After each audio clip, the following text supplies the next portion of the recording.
नमस्कार साथियों, स्वागत है आपका एक्सपेरिएंट इन्फो में। जैसा कि हमने कल का जो अपना हिंदी का क्लास था उसमें हमने अल्पप्राण और महाप्राण तक पढ़ लिया था। आज हम पढ़ेंगे हिंदी में घोषत्व या फिर गूंज के आधार पे जो हमने व्यंजनों का वर्गीकरण किया है उसके बारे में। एंड वीडियो शुरू करने से पहले मैं एक इम्पॉर्टेंट बात कहना चाहूँगी। अगर आप तक आपने हमारे चैनल को सब्सक्राइब नहीं किया है तो प्लीज़ चैनल को सब्सक्राइब कर दीजिए, जिससे कि आगे आने वाले सभी इम्पॉर्टेंट नोटिफिकेशन आपको मिल सकें। बाकी अगर आपने प्रीवियस ईयर के क्वेश्चन पेपर देख लिए हैं कि वीएसपीआरटी के, तो हमको बता दीजिएगा। नहीं देखे हैं तो हमारे सेक्शन पे, हमारे चैनल पे पड़े हुए हैं, आप जाके देख सकते हैं। चलिए आज का वीडियो हम शुरू करते हैं। आज हम पढ़ेंगे घोषत्व या फिर गूंज के आधार पे। देखिए, घोषत्व या फिर गूंज। गूंज आप लोग समझते हैं, आप किसी बंद कमरे में हो, वहाँ पे अगर अगर आप अपनी साउंड कोई भी शब्द बोलते हैं तो वो क्या होता है, गुंजायमान होता है। मतलब कि आपको उसकी आवृत्ति बार बार सुनाई देती है। तो उस बेसिस पे हमने जो हमारे व्यंजन हैं उनको दो भागों में बांटा है। पहला हमारा है अघोष व्यंजन और दूसरा हमारा है घोष या फिर जिसे हम सघोष के नाम से भी जानते हैं। देखिए, अघोष क्या होते हैं। सबसे पहले हमें अघोष की डेफिनेशन पता होनी चाहिए, वरना हमको समझ में नहीं आएगा कि अघोष क्या होता है। देखिए, अघोष क्या होते हैं, ऐसे व्यंजन जिनके उच्चारण में जो आपकी स्वर यंत्री है, स्वर यंत्री जिसको इंग्लिश में कहते हैं लार्निक्स, जहाँ से आपकी जो ध्वनियाँ हैं वो निकलती हैं, LARYNX, लार्निक्स।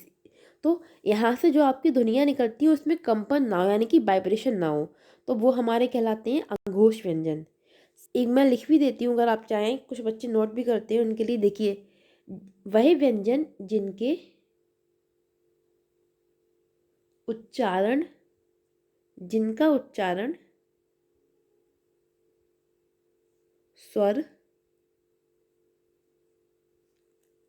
यंत्री, यंत्री यहाँ लिखते हैं, स्वर यंत्री में कंपन ना हो, मतलब ऐसे व्यंजन जिनके उच्चारण में वाइब्रेशन ना होता हो, वो हमारे कहलाते हैं अघोष व्यंजन। Okay friends. और स्वर यंत्री क्या होती है, मैं फिर बता रही हूँ, स्वर यंत्री वो होती है जहाँ से आपके जो साउंड है वो निकलती है। तो अघोष हमारे क्या होगा, जिन मतलब शांत चुपचाप निकल आए हैं। जैसे होता है ना, क्लास में दो टाइप के बच्चे होते हैं। एक बच्चे होते हैं छुट्टी में हुड़दंग काटते हुए निकलते हैं, दूसरे बच्चे होते हैं जारे चुपचाप अपना बैग लिया और निकल आए। तो इस तरीके के जो बच्चे एकदम चुपचाप निकल आते हैं वो हमारे अघोष में आएंगे। ठीक है, तो यानी कि ऐसे व्यंजन जिनके उच्चारण में कंपन ना हो स्वर यंत्री में, वो हमारे अघोष कहलाते हैं। अब इसमें कौन कौन से आते हैं, वर्ग का पहला दूसरा वर्ण, यानी कि हमने क च टप पढ़ा था, क च ट टप। ये हमने कल 5 वर्ग पढ़े थे, इनके अंदर 5 5 थे। तो इनमें जो दूसरे नंबर पे और पहले नंबर पे आते हैं वो सारे किस में आते हैं, हमारे अघोष में आते हैं। तो देखिए, 5 तो हमारे थे क च टप, तो इसमें दो दो लिया जा रहा है एक एक से, तो 10 हमारे यही हो गए।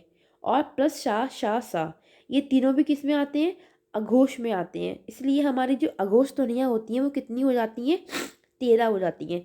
मैं आपको एक बार उसमें दिखा भी देती हूँ कि पहला दूसरा वर्ण किस तरीके से हमने देखना है। देखो, देखिए, ये हमारा का, खा, चा, छा, टा, ठा, त, ध, पा, फा, ये 10 हो के 10 हमारे क्या होंगे, अघोष व्यंजन होंगे।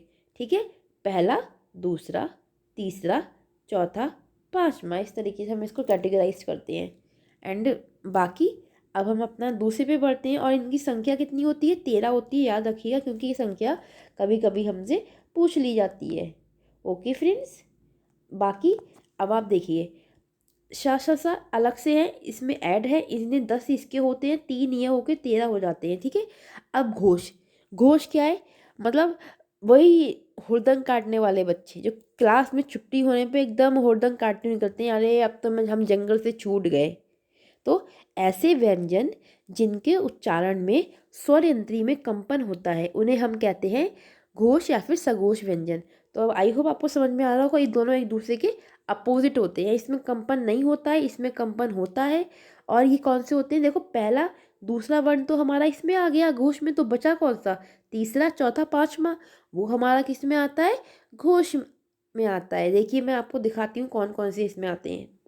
ये हमारी वर्णमाला है, इसमें ये लास्ट के तीनों हमारे किस में आते हैं, ये हमारे घोष में आते हैं। एक्चुअली मेरे थोड़ा हेल्थ इशू है, इसलिए आवाज़ उतनी अच्छी आ नहीं पा रही है, तो आप लोग थोड़ा सा कॉपरेट बनाए रखिएगा।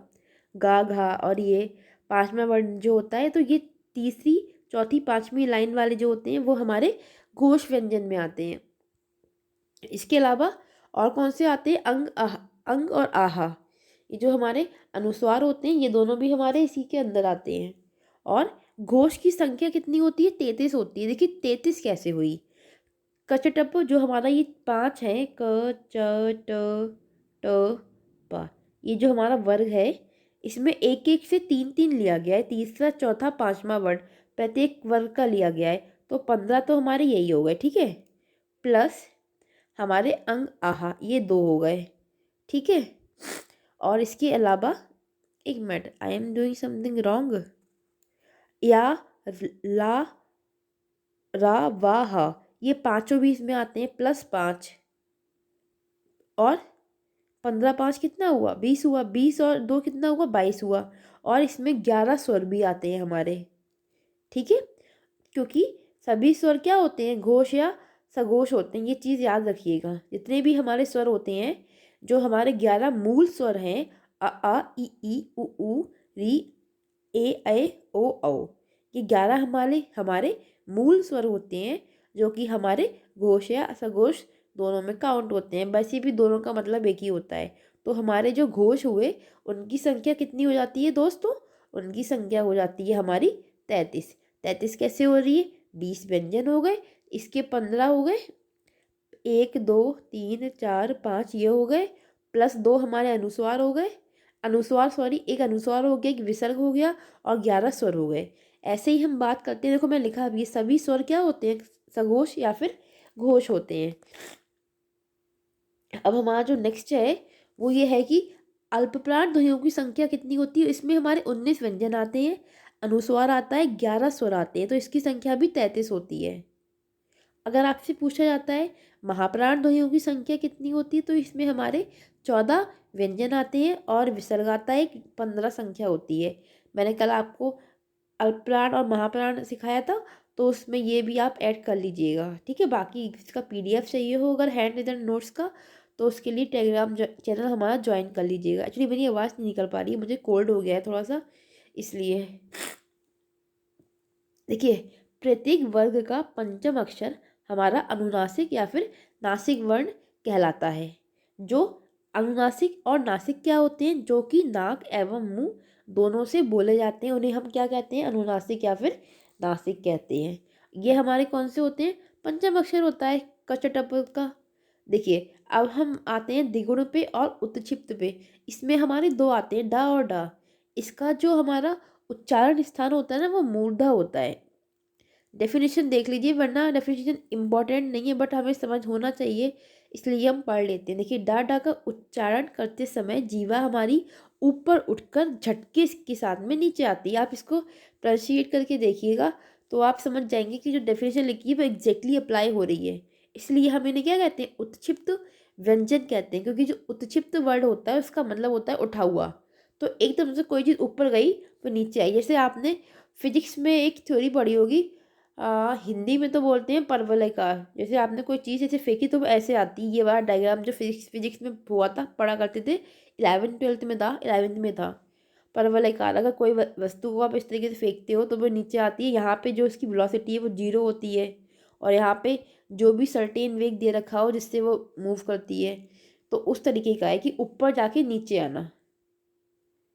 देखिए अब हम आते हैं हमारे अंतस्थ व्यंजन पे। आज मैं आपके लिए ये वर्ण वाला चैप्टर कंप्लीट करा दूंगी, और इसके अलावा फिर कल हम इसका प्रैक्टिस सेशन रखेंगे जिसमें हम इसके जितने भी ओवरऑल क्वेश्चंस अब तक सभी एग्जाम में पूछे गए हैं उन सभी क्वेश्चन को समावेश करके मैं एक वीडियो बनाऊंगी, उसको ज़रूर देखिएगा आप लोग। फिर हमारा वर्ण चैप्टर कंप्लीट हो जाएगा, उसके बाद हम अपने नेक्स्ट टॉपिक पे मूव करेंगे। अब हम पढ़ते हैं अंतस्थ व्यंजन। देखिए अंतस्थ व्यंजन क्या होते हैं? अंतस्थ जो हमारा अंता से मिलने से, अंता अंता मीन्स क्या होता है? अंदर, यानी कि वो व्यंजन जिनका उच्चारण स्थान मुख के भीतर होता है उन्हें हम क्या कहते हैं? अंतस्थ व्यंजन कहते हैं। जैसे या वा रा ला, आप या वा रा ला बोल के देखिए, तो उच्चारण के वक्त क्या है? जो मुख के भीतर ही रहते हैं वो वाले हमारे क्या कहलाते हैं, अंतस्थ व्यंजन कहलाते हैं। इसमें जो हमारा यावा होता है वो होता है अर्धस्वर में काउंट होता है।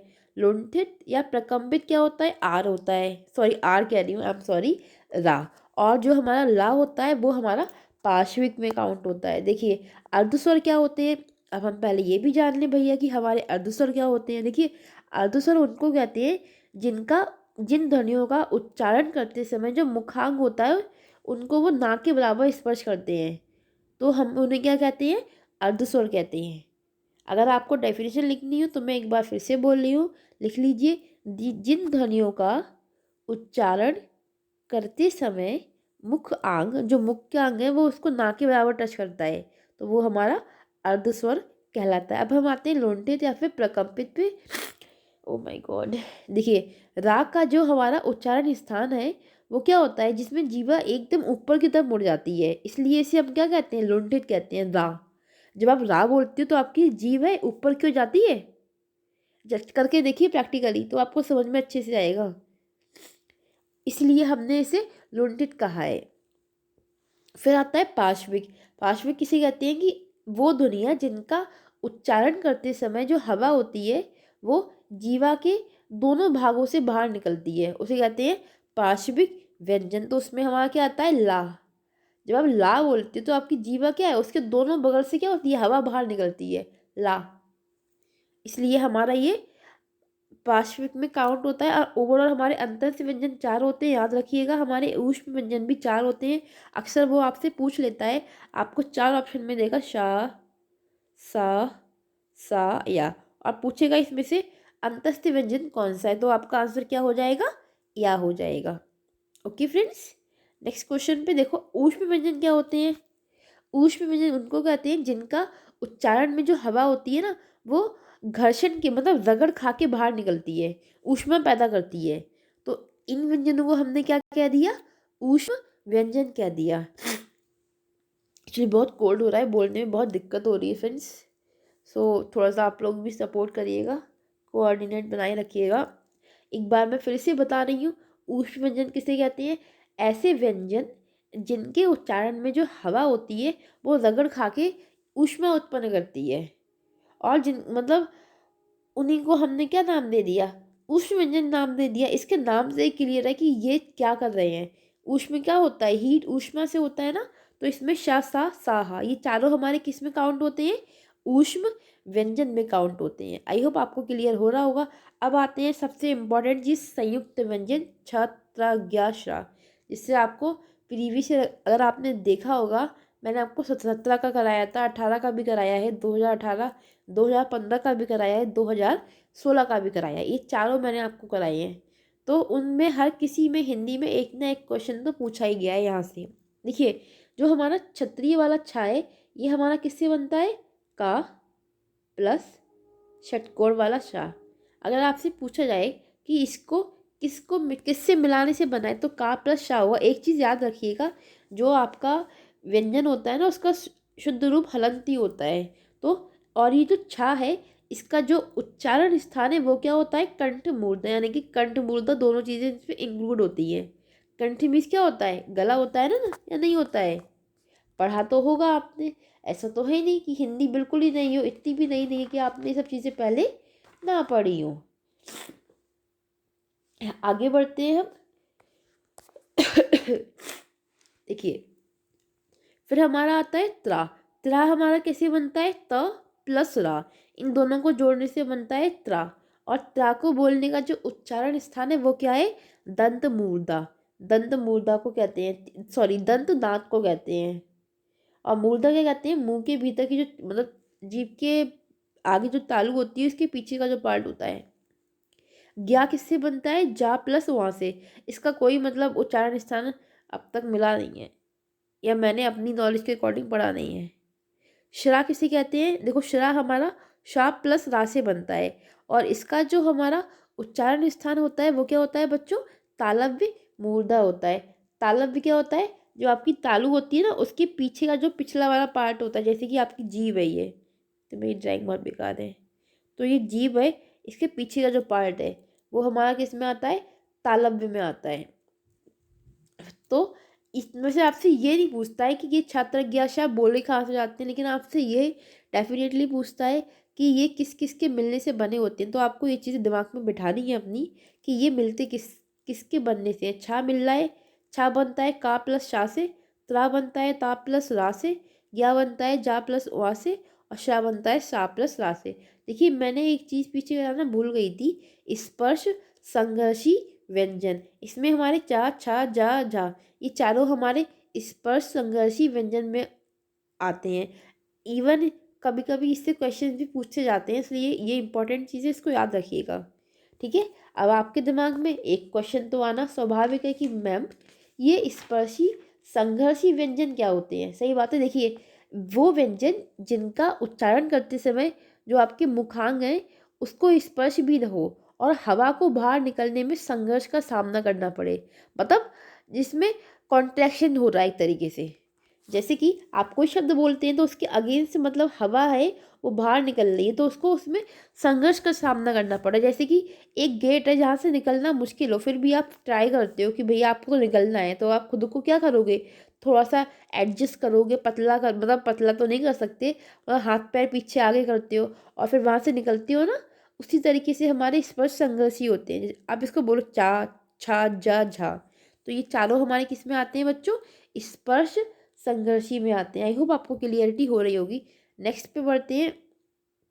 डेफिनेशन भी लिखी थी फिलहाल, ये देख लीजिएगा, पढ़ लीजिएगा। कुछ महत्वपूर्ण उच्चारण स्थान, अक्सर ये भी हमसे पूछ लिए जाते हैं। देखो अब जो हमने पर्टिकुलरली नहीं पढ़ा है, या और शाह ये हमारा तालव्य से बोला जाता है। या शाह का अगर आपसे पूछा जाए कि या और शाह कहाँ से बोले जाते हैं, तो आपका आंसर क्या होगा, तालव्य से बोले जाते हैं। तालव्य होता क्या है भैया, ये आपकी जीभ हो गई। तो ये तालु है जो इसके आगे वाला सिरा है, उसकी जो पिछला वाला पार्ट है वो हमारा तालव्य में आता है। ओके, मूर्धन्य से क्या बोला जाता है, रा और शा। अब मूर्धन्य क्या होता है,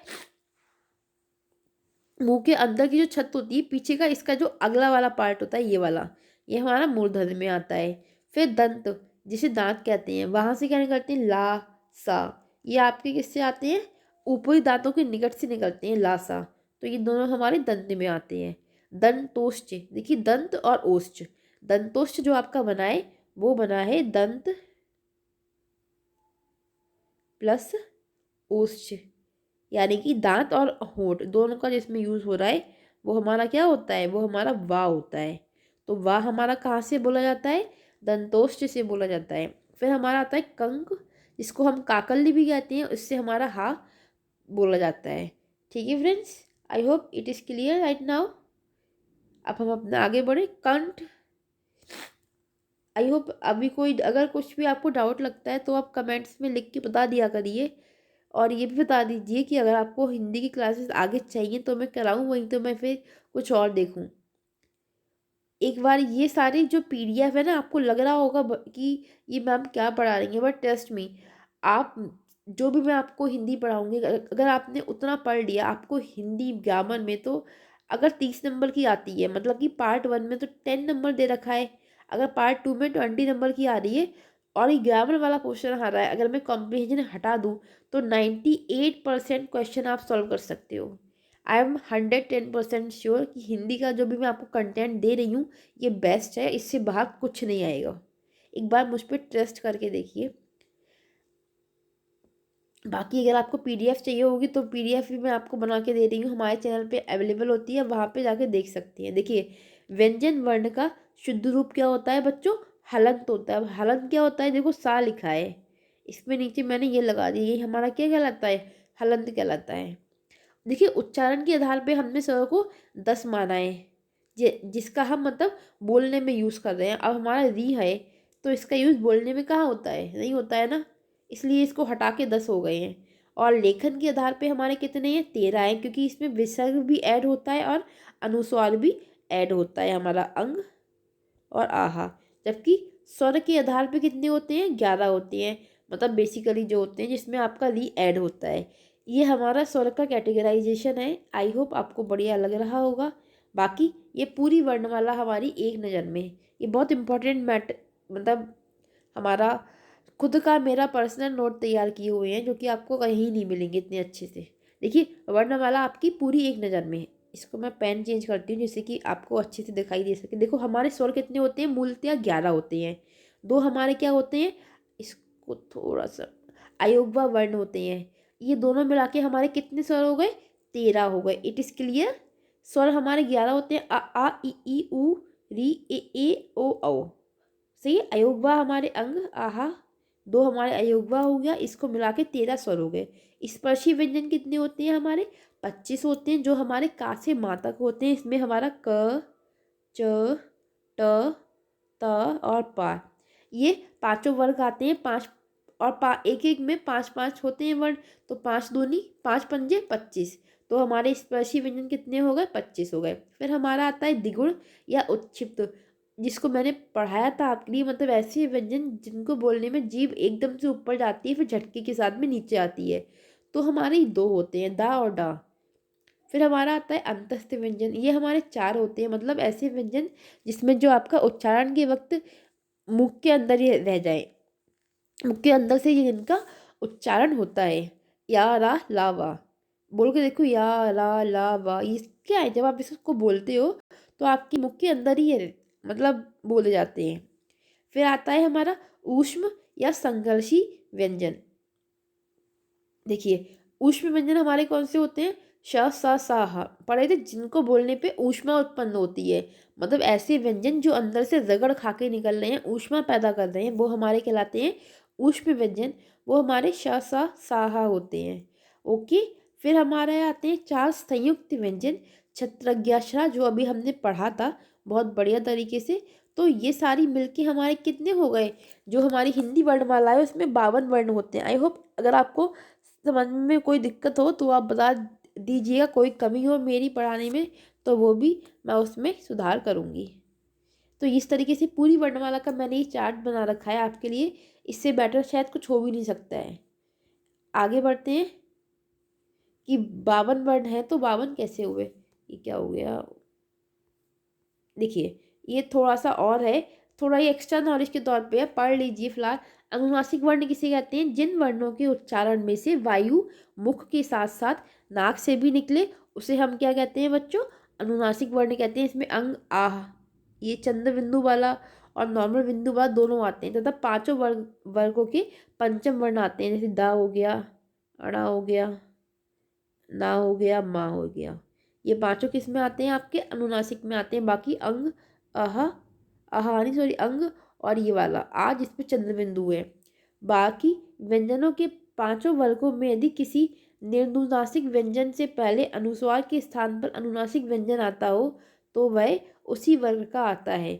मतलब कहने की बात है कि निर्नुनासिक क्या होता है। अब आपके दिमाग में पहला क्वेश्चन ये भी आना चाहिए, अगर नहीं आ रहा तो आप समझ नहीं रहे हो सही से। देखिए निर्नुनासिक उसे कहते हैं जिनके उच्चारण में नासिका क्या होती है, मतलब नासिका मार्ग बंद रहता है। मतलब जो आपका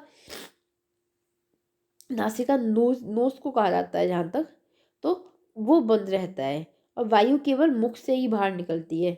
नाक के स्वर नहीं बोल रहे आप, आपसे मुंह से बोल रहे हैं, वो आपके निर्नुनासिक में आते हैं।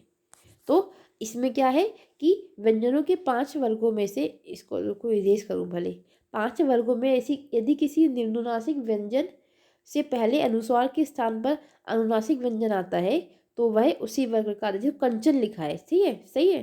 तो चा चा का ये 5वां वर्ण ही तो है ना जो ये बना हुआ है यहाँ पे वहाँ। तो हमने क्या किया, इसको इस तरीके से लिख दिया। बाकी अंडा, क, च, ट, प, इसके 5वें वर्ण के अकॉर्डिंग इसको लिखा जाएगा। वैसे ये इंपॉर्टेंट नहीं है, जस्ट फॉर रीडिंग जा सकते हैं गो थ्रू इसके। एक होती है हमारी आगत या ग्राहित ध्वनियाँ। से ये आगत स्वर होते हैं, आगत व्यंजन भी होते हैं। आगत स्वर क्या होते हैं, अंग्रेजी भाषा के कुछ शब्दों का सही उच्चारण प्रस्तुत करने के लिए देवनागरी में लिखते समय जिसे हम अर्धचांद पढ़ते हैं का प्रयोग किया जाता है।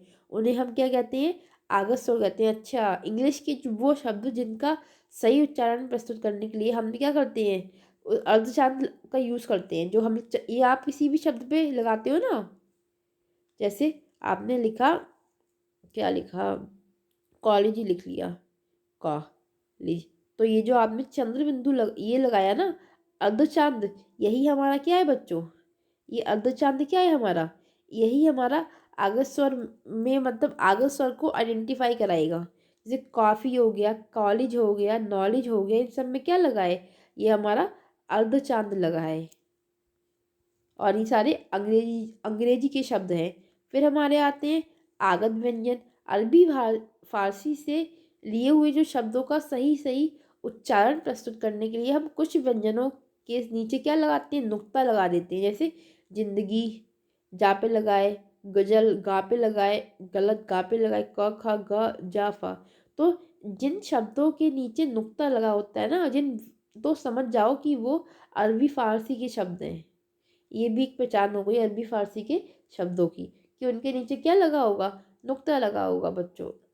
फिर आते हैं द्योतत्व व्यंजन। ये क्या होते हैं, जब किसी शब्द में एक ही व्यंजन की आवृत्ति लगातार होती है तो उसे हम क्या कहते हैं, द्वित्व व्यंजन कहते हैं। जैसे बिल्ली, इसमें लाला आया बार बार दिल्ली, तो क्या हो रहा है, एक ही व्यंजन की आवृत्ति बार बार हो रही है ना। ये आपके इम्पोर्टेंट का नहीं है, इसको छोड़ते हैं। जितना भी आपके परीक्षा उपयोगी था इम्पोर्टेंट मैंने करा दिया। ही पूरा पीडीएफ हमारे यूट्यूब का, हमारा जो टेलीग्राम है वहाँ आपको मिलेगा, अवेलेबल है, आप उससे जुड़ सकते हैं। लिंक मैं डिस्क्रिप्शन में दे देती हूँ, वहाँ से लेना ना भूलें। दूसरी चीज़ फिर से कहना चाहूँगी कि आपने अगर previous year question paper BRT का लगाना चाहते हैं, किताब नहीं खरीदना चाहते हैं तो मत खरीदिए। मैंने 2018 का भी, 2017 का, 2016 का और 2015 का क्वेश्चन पेपर सॉल्व करा दिया है। आप जाके देख सकते हैं, वीडियो हमारे यूट्यूब पे पड़ी हुई है अगर आपने अब तक नहीं देखी है। और एक कमेंट करना मत भूलिएगा कि आपको क्लास कैसी लगती है। आगे आप चाहते हैं कि अगर आपको केवीआईएस की कंप्लीट हिंदी सिलेबस की क्लास दी जाए तो हम कंटिन्यू रखेंगे इसके लिए। और आई होप कि आप अच्छे से पढ़ाई कर रहे होंगे। इस समय ठंड से बच के रहिए, मौसम बहुत ख़राब है, अपना सेहत का प्रॉपर ध्यान रखिए, बीमार नहीं पड़ना है, अच्छे से पढ़ाई करनी है। And all the best. और कल मिलते हैं अपनी नेक्स्ट क्लास के साथ में। आज हमारा चैप्टर 1 कंप्लीट हो चुका है, इसको रिवाइज कर लेना, मैं पीडीएफ डाल दूंगी टेलीग्राम पे पूरा। फिर हम कल इसका प्रैक्टिस सेट लगाएंगे। ओके फ्रेंड्स, बाय, टाटा, के टेक केयर।